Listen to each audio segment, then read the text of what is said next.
Hey everybody, so today I decided to do something different so you don't see our cross because I want it to be outside because we're coming from Galatians 6:7 today. I want to be in the garden. For those of you who've not seen the garden, Donetta will span across the garden so that you can see God's handiwork, my sanctuary. When things are not going the way that I want them to go, I just come and I sit out here and breathe and just look and see how wonderful God is. And on the flip side of that, that in and of itself is a part of today's sermon. It's just recognizing and observing what God can do, what He will do in your life, in the middle of my life. And so today's sermon actually comes from Galatians 6:7, where it says, "Do not be deceived. God is not mocked. For whatever a man sows, he will also reap." And so I thought about coming out here today simply because I told someone earlier this week is that whenever I come out in the garden, I can do 10 sermons. Life in and of itself, for the Christian, for the man and woman, child of God, you can just see so much when you come out and you start turning the soil. Because even after the beautiful day that we had yesterday, this morning, I think I ran the water sprinkler for about an hour and a half just on Thursday evening, Friday evening. And if you look closely, Donella, you can see how some things will dry out a little bit. And it's not going to be a miracle if I come here and things are looking a certain way and I've not done anything for them to look that way. In other words, I am the gardener. This is my food, and it will either be bountiful, plentiful, or not. It will be vital or not. If I do not feed it water, if I do not care for it, it is not going to do well. And so when you think about being the gardener of the things that you've planted, the things that you sow are going to be based on how you planted and what you did with what you planted. And so God is our creator, and He has created us. And whatever circumstance that we find ourselves in, God is going to be the person that will sustain us in those circumstances when we're walking in His way, when we're being obedient to what He has called us to be obedient to. And just as sure as these plants don't have the capacity to take care of themselves, no matter how bad they want some water, they can't just uproot themselves and go find some water. And we have to get back to that mentality and that attitude in the circumstances that we're in now, with people being so anxious about what's happening in world politics, world finances, everything that's going on. We just have to believe as children of God that we coexist with a society, with a world that doesn't know God. Therefore, their thought process, their rationale, their anxieties should not be our anxieties. Our hope, our belief, our trust is based on God. God is on the throne. We believe that. We know that. We know His promises. And we have to stand on that. We have to believe that and continue to believe in that. And in the meantime, how do we reap a bountiful harvest? There are a couple of things I just want you to focus on, because as many of you know, you saw our little CNN video. Yay. Yay, yay, yay, because I have been so busy here lately. And just last week, a friend brought some friends from Nigeria. They're not well. It was in the middle of me having to do one of my events. A whole bunch of other things were going on. And he was like, they really need some help. And there's that thing inside of you that wants you to think that I'm only going to be successful if I stay focused on my plan or whatever. But our plan does not exist. Our plan has to be the plan that God has set before us on a regular basis.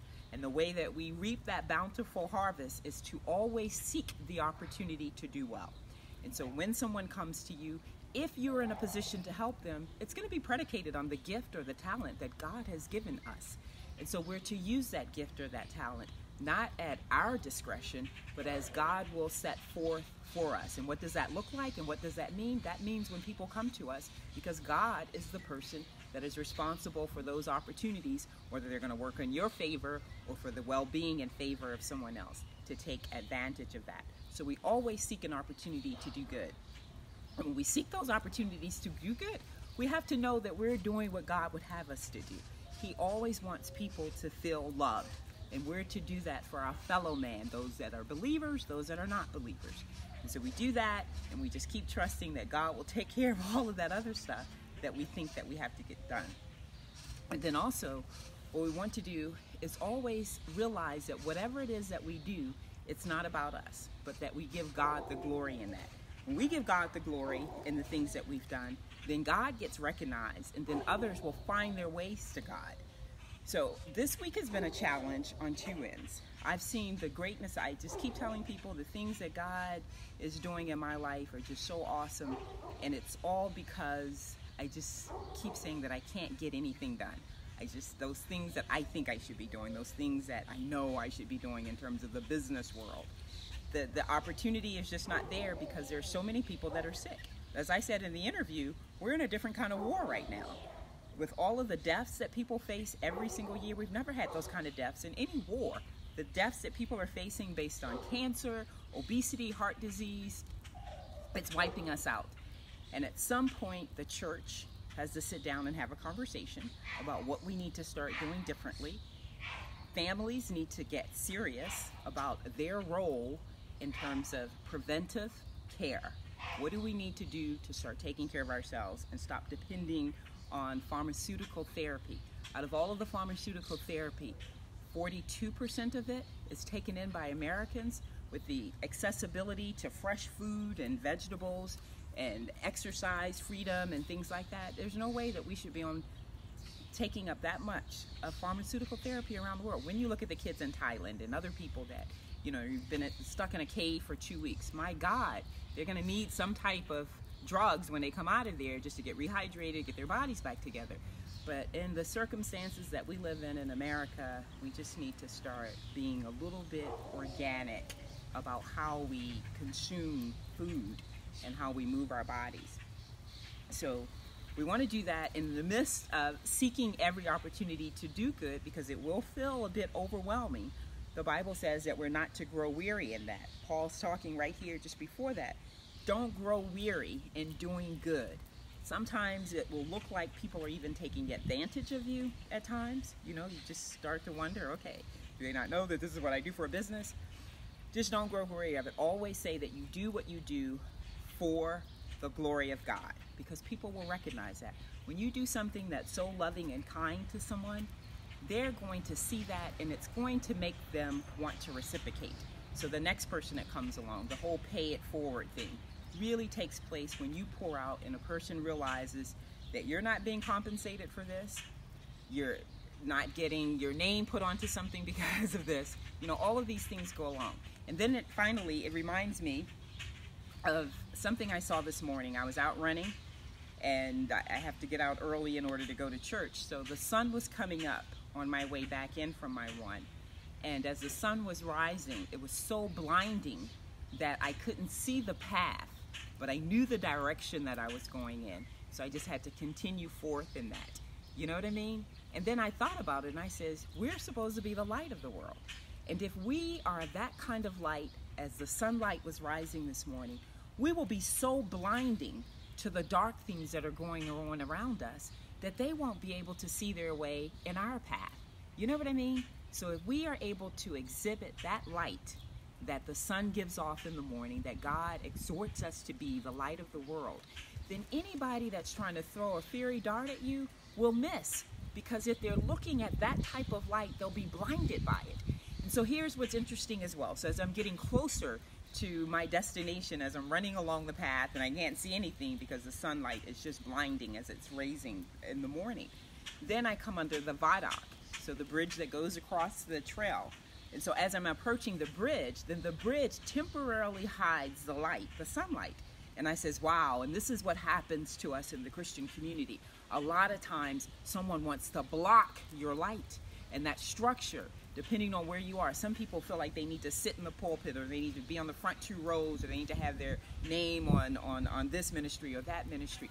None of that matters. When your light is shining, you can be the furthest distance from those who are supposedly elevated, and everybody's going to see you. But when you are in places where your light can be blocked by, say, something like that structure that I saw this morning, then no one will be able to see your light. And so Be careful where you sow your seeds, you know, because sometimes that blocking will do just that. It will block your light, and that's not going to be beneficial to the kingdom. That's not going to be beneficial to God. Obviously, it's not going to be beneficial to anybody. But here's the thing, as I said, even though the viaduct blocked the light, as I continue to go forward, as I continue to go on the path that I couldn't see because I was blinded by the light, eventually I came under the bridge, and when I got on the other side of the bridge, I could see the light again. Now that ought to help somebody today, because sometimes we feel like, you know what, this is not working. But God will allow the things that He needs to get to you, the things that are going to help lift you up, the things that are going to elevate you, that even though it looks like there's a temporary block, even though it looks like somebody else is putting a hindrance there, somebody else is throwing a monkey wrench and you doing good, just continue on. You may not be able to see your way, but the light is there and God will make it happen. So I hope that's been helpful to somebody today. And so in the meantime, last year I came out and I showed everybody how to do the herb plot.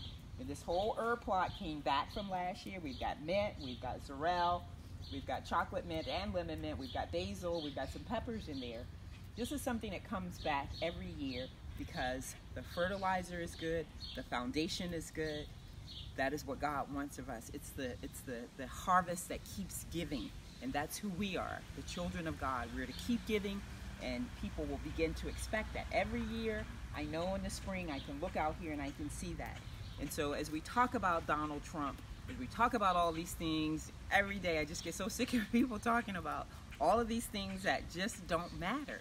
I'm wondering, what are people thinking about you? As we're talking about all these other people and all these other things, what is it that people are thinking about you? Because I thought about that. I said, you know, I wonder what my neighbors think about me. What do your neighbors feel about you? What do your colleagues feel about you?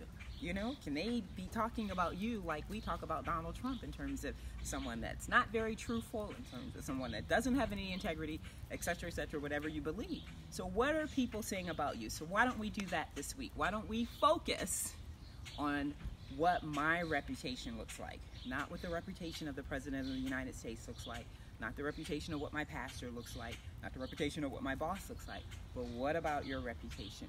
What are you sowing? And it's evident in what you're reaping.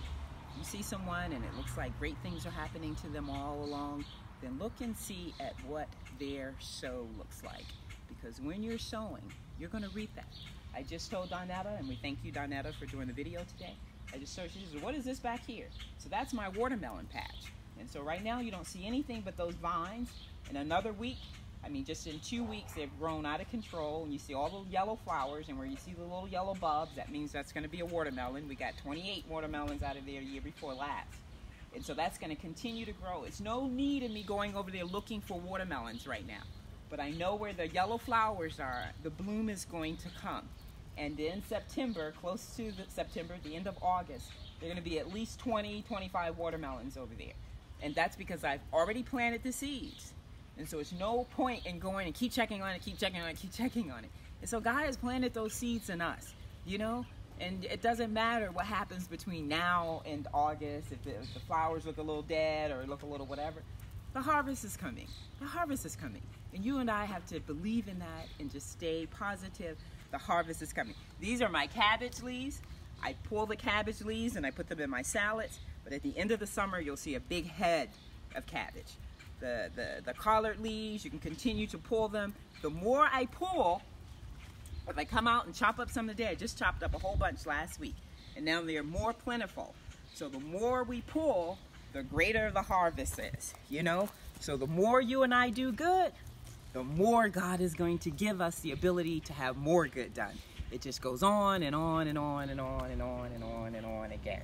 So if you didn't get anything from what I'm saying today, then go out and plant yourself a plant and then watch it grow and see what's required for that plant to grow. And then interpret that into your lifestyle and say, in order for you to see the flowers harvest, you're going to have to feed them nutrients. You're going to have to make sure that they get appropriate amount of water and sunlight. And those are the same things that we have to do in nurturing our gifts and our talents that God has given us. And if we continue to seek His word, seek His face, be quiet, be still, listen to him on a daily basis, talk to him on a daily basis. Those are all of the things that are pouring into those harvests that we're going to reap as well.